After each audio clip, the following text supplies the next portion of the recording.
We're learning more about what federal troops may be asked to do on the streets of Los Angeles as a Bay Area veteran worries about that new role. That's not something you want to do. A retired Marine Corps colonel weighs in on the deployment and the tough position it's putting troops in. Plus, why the FBI is now looking for the pink protester, caught on camera getting physical with the feds outside a Concord courthouse. And could the sun be setting on solar in California? Very hard times. Prices will go up. Significant disarray. How an onslaught of policy changes are pushing the industry to the brink. And later, we say goodbye to music icon Brian Wilson, the visionary behind the sound of California's sun and surf. Brian was a legend. This is CBS News Bay Area with Juliette Goodrich. Good evening. Tomorrow, California and the Trump administration will square off in court over the deployment of U.S. troops to Los Angeles. This as demonstrations in L.A. are still going on after 6 days, though things are calmer today with a curfew taking effect again tonight at 8 p.m. President Trump ordered the deployment of 4,000 National Guard members and 700 Marines, despite the objections of state and local leaders. And we're learning some of the National Guard troops are being trained to accompany ICE on future missions. President Trump says that their continued presence is needed, while Governor Newsom says the president overstepped his authority. You would have had a horrible situation had I not sent them in. Horrible. You'd be reporting on a lot of death and a lot of destruction that's not going to take place. This brazen abuse of power by a sitting president inflamed a combustible situation, putting our people, our officers, and even our National Guard at risk. And while the National Guard already has troops stationed at the heart of the protest zones, the Marines are still getting situated more than 20 miles away at Naval Weapons Station Seal Beach in Orange County. Our Katie Nilsson spoke with a retired Marine colonel about the concern he has about troops being asked to hit the streets in L.A. When I was with him, we were at Camp Pendleton. Retired Marine Corps Colonel Brendan Kearney was once an officer with the 2nd Battalion, 7th Marines, the same unit that has orders to deploy to Los Angeles if needed. A mixture that's pride and regret. Regret that we even have to face a situation as a nation. I'm proud of those Marines. They're no different than the Marines that I served with over 50 years ago. He said during his time in the service, he can only remember a handful of times when active duty Marines were called upon to deploy within the U.S., and only once where they were not on federal property, and that was during the Rodney King riots. In 1992, during the riots in Southern California, Marines from Camp Pendleton, they got in their vehicles and drove up into L.A. and had to participate in that the conflagration that was going on then.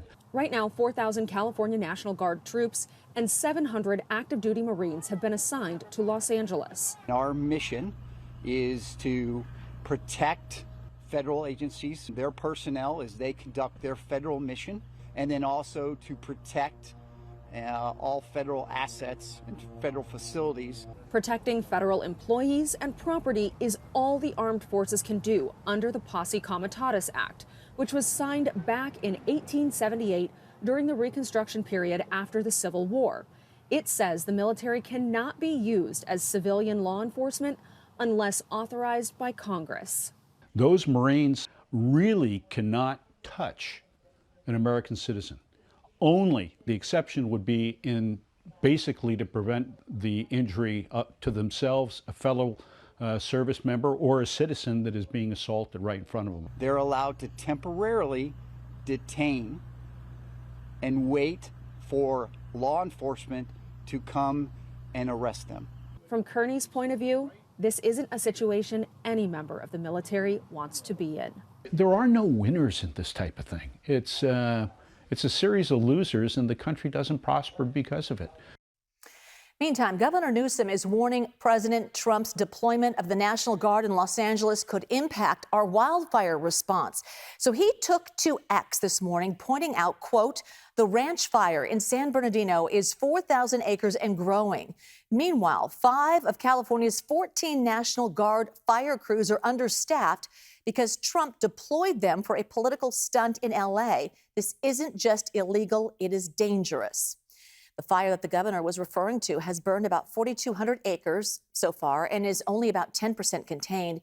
It sparked yesterday afternoon in Apple Valley, and as of this morning, people living near that area are under an evacuation order.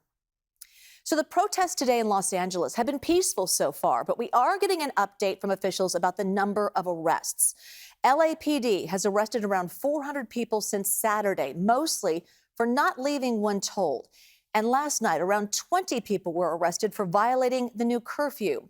But LA District Attorney is pushing back against a narrative that the city is under siege.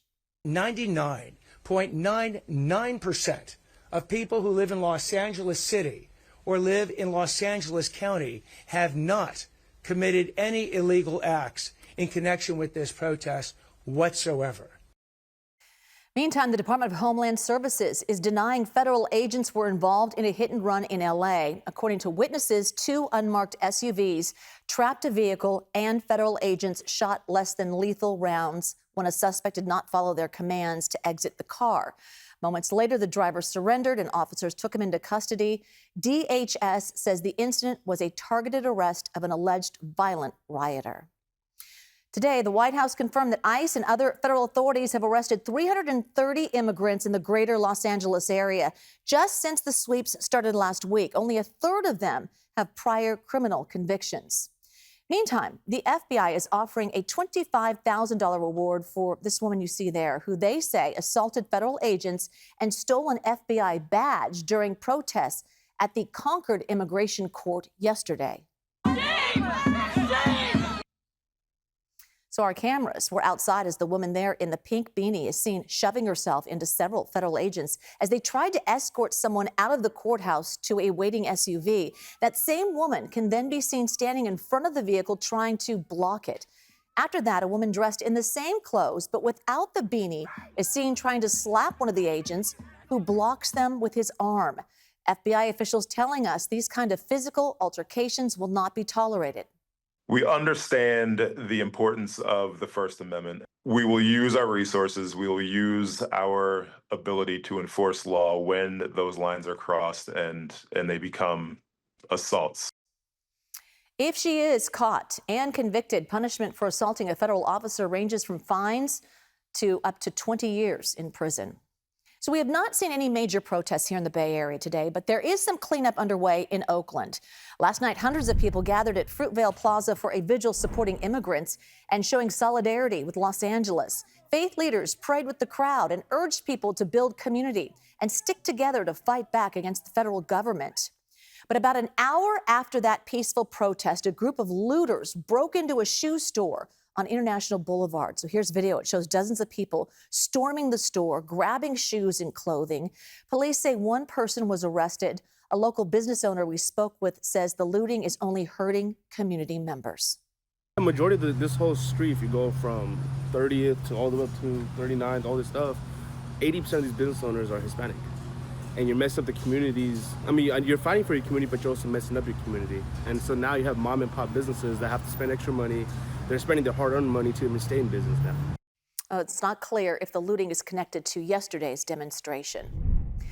The Oakland City Council has passed a new budget weeks earlier than required. The 2-year spending plan balances a $245 million budget deficit, while also avoiding major cuts to public safety and layoffs at City Hall.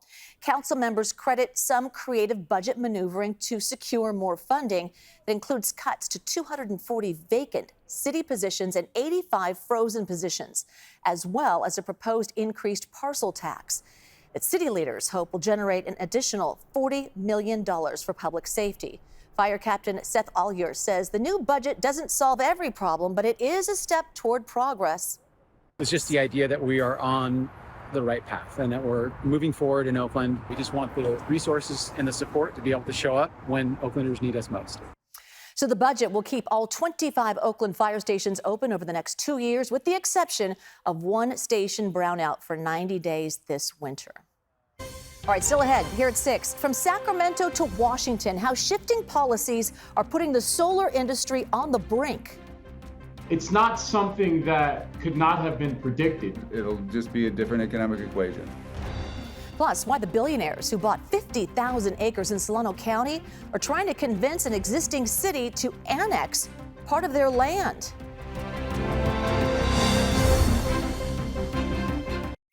We've been telling you about the struggling home solar industry. Now a new warning that the Republican spending bill in Washington could be the last straw.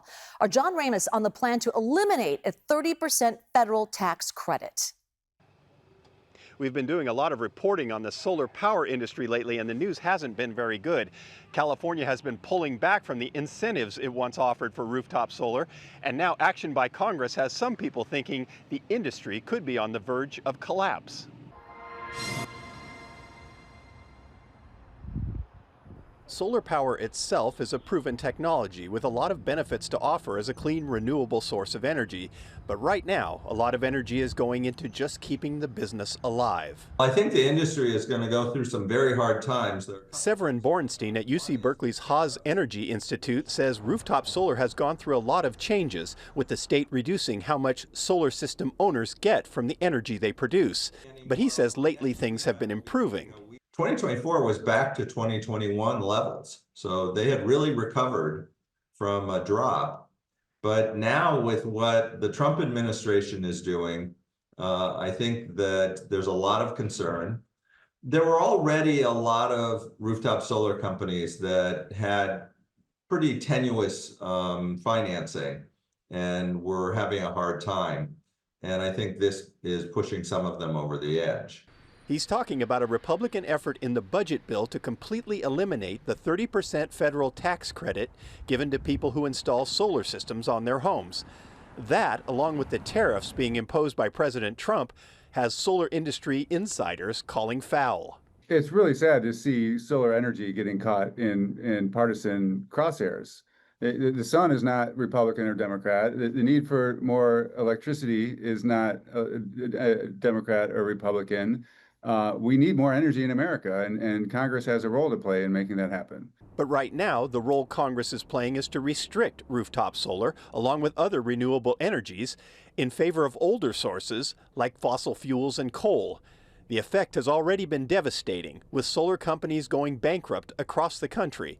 On Monday, solar giant Sonova Energy filed for protection, and last week, Solar Mosaic, a major lender in the business, also went belly up.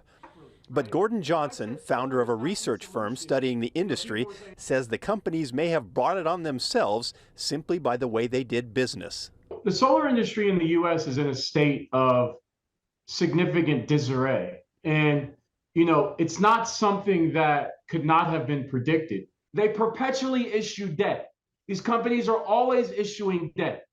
As soon as they can't issue debt, right, and they can't plug that hole of the actual cost of the system versus what they show Wall Street, they quickly go bankrupt. The prospects for the industry aren't good right now, but Joe Osha, an analyst for investment banker Guggenheim Securities, says rooftop solar should not be confused with the overall solar energy market. In megawatt terms, I will tell you that the residential solar business, as visible as it is only a tiny fraction of the solar generation that gets added into this country each year. The vast majority of it are these large utility scale solar farms. I don't see any scenario under which that utility scale solar business, to borrow your term, collapses. That leaves residential solar twisting in the political wind, and experts are saying small companies that have been the backbone of California's solar revolution will have a hard time staying in business. Higher interest rates and equipment inflation have also hurt solar companies. One analysis says that more than $14 billion in clean energy and electric vehicles have been canceled or delayed across the country. There's a new twist in the billionaire-backed effort to build a new city in Solano County. The plan for a massive development was pulled from last November's ballot, but it could move forward after the Suisun City Council voted to begin the annexation of 22,000 acres. More than 100 people showed up for public comment at last night's City Council meeting, both in support of and against the project. California Forever, the name of the venture, says it will front the cost to explore the annexation of land. If the city makes a final approval down the line, it would mean a $10 million investment by California Forever to Suisun City. What's the problem? I don't get it. It should be an easy yes vote to go ahead and take the time to do the research. And as far as I'm concerned, the project should go forward as well. If Suisun City eventually annexes that land, it means fewer hurdles for California Forever to develop it.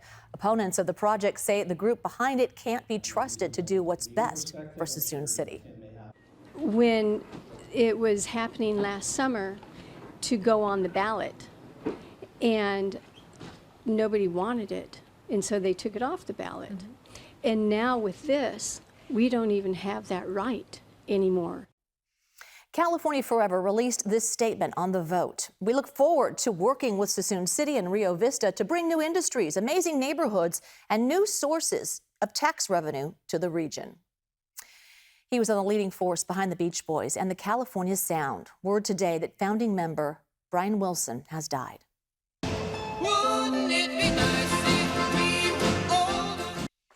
Wilson formed the Beach Boys with his two brothers, a cousin and a childhood friend in Southern California in the early 1960s. And you know the songs, California Girls, Surfin' USA, and Wouldn't It Be Nice?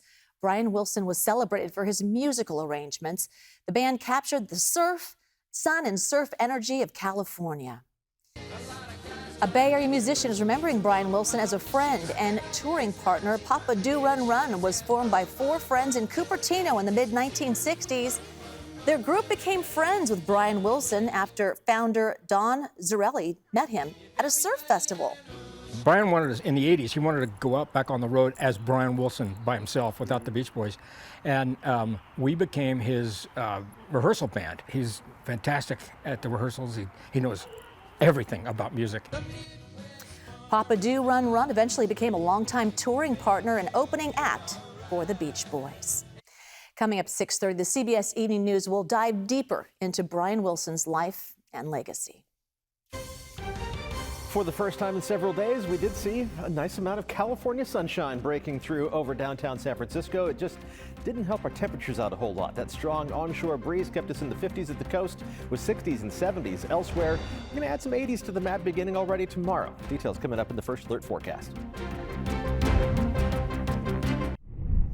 All right, let's get to our all-important forecast. Don't you love how I always say that? All-important. All-important. You know, Makes that's you just it makes me the feel one good. time you're probably going to hear that during the day. The all-important Especially forecast. this time of year when it's just kind of like, it's cool, it's Yeah. kind of breezy, a little bit of fog here and there. It's a little, you know, when is it going to warm up? When is it going to, you and know, it's come getting summer? towards that time of year when we have to worry more about fires. Right now, they kind of focus Yes. on that in Southern California, so we're going to start with that. The Okay. ranch fire that's burning to the east of Los Angeles right now is just over 4,000 acres. I'm going to put a little label on the map here so you can see where it is, and the number doesn't quite fit into the indicator on the map. 4,205 acres is what it's been mapped as for the latest update. 25% containment, so they're starting to get a little bit more containment on that fire, and the smoke is blowing pretty much directly to the east. So this is not something that's going to send any amount of smoke towards the Bay Area, even as it continues to develop some new plumes likely during the day tomorrow once the winds kick up once again. So let's take a look at something burning a little bit closer to home. There is something that's burning in far southern Santa Clara County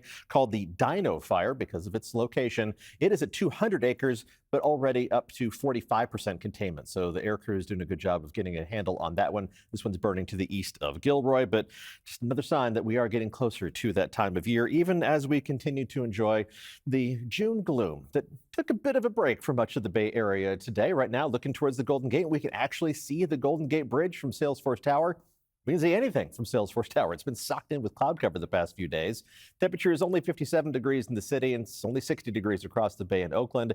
Even elsewhere, we're talking mid to upper 60s to around 70 degrees over 2 hours before the sun goes down. This is an unusually cool temperature pattern for the middle of June, but we are going to take a step up with a weaker onshore breeze tomorrow, closer to normal high temperatures. So let's take a look at the local map, and we'll track the fog as we head through the rest of tonight. And there is going to be plenty of it developing once again, but with a slightly shallower marine layer. It could be the weight of the atmosphere on top of us compressing that marine layer a little bit. It's going to limit how far inland it's going to push, and that helps to limit how long it lingers. So those all are going to allow temperatures to warm up a little bit faster. Within a couple hours after the sun comes up, the fog's already going to be retreating to the coast, and so that's going to give us More of that June sunshine and gives us a little more time for temperatures to warm up much closer to what's normal for this time of year. Mid-70s in San Jose, it's 3 or 4 degrees below average, but low to mid-80s for Los Gatos and Morgan Hill.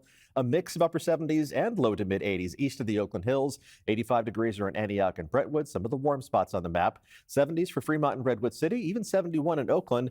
63 degrees in San Francisco is below normal, but it's closer to where we're supposed to be in the middle of June. Still mostly 70s for the North Bay until you go farther inland.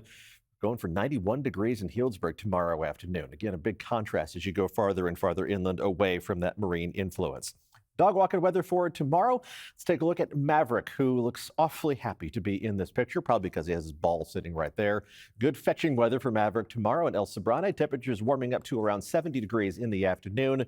Even for dark furred dogs, though, that's not too warm for this time of year. He'll be waiting on the heat and probably dreading it along with all his other furry friends as we head through the next several, months, honestly. Let's take a look at the 7-day forecast, and we will start inland, where temperatures are going to go up and down a little bit as we head into the weekend, but mostly hovering in the lower half of the 80s until Tuesday and Wednesday. That's when those inland temperatures are more likely to get up to around 90 degrees on an average basis, which means some inland spots are going to be a little bit farther into the 90s. The last 2 days of the 7-day forecast. It's too early to be too concerned about it. I don't think we're going to see any extreme heat headed our way, but it is going to be warmer across the board. We go from the upper 60s and low 70s around the bay to the mid 70s by the middle of next week. And even right at the coast, while you're going to be seeing plenty of the June gloom still lingering over the next few days, you are going to have a more noticeable warm-up kicking in by Tuesday and Wednesday. Even if it's by a few degrees, it should feel warmer with some additional sunshine. Jules? All right, thanks so much. When we come back, one of the world's biggest sporting events is now a year away, and Levi's Stadium is getting ready. The hype in Santa Clara over the World Cup.